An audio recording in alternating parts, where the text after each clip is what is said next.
If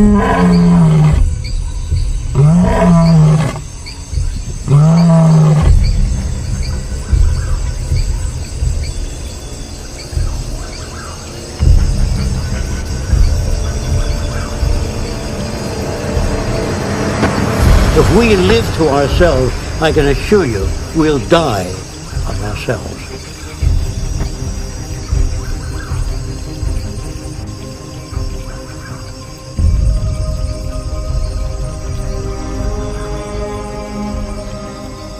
Because if the Russians do nuclear testing and they dump radioactive stuff into the sea, or the Japanese, the world is one big place and the air moves around and the waters move.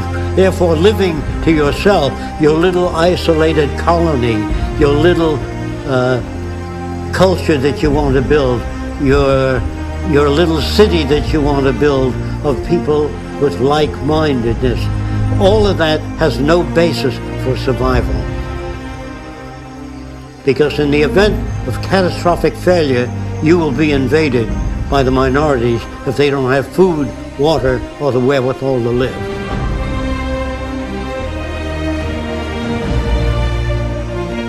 You can't find the answers by declaring a society democratic. You can only find the answers by research and development.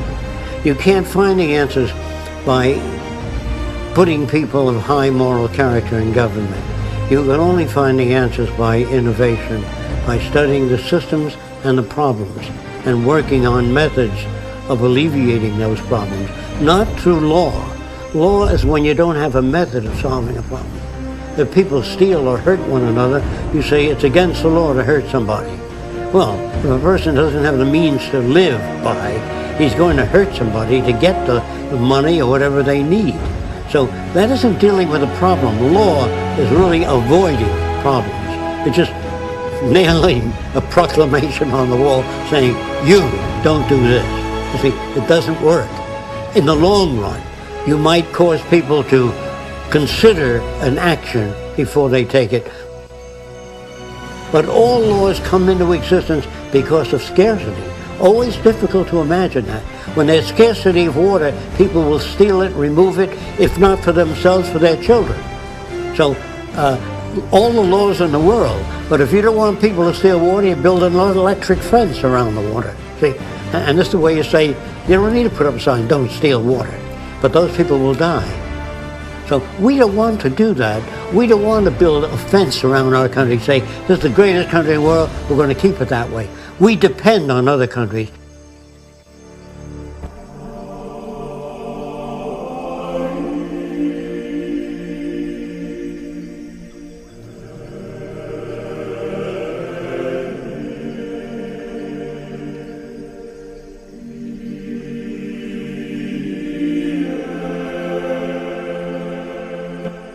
The scientific method, if applied socially, will work.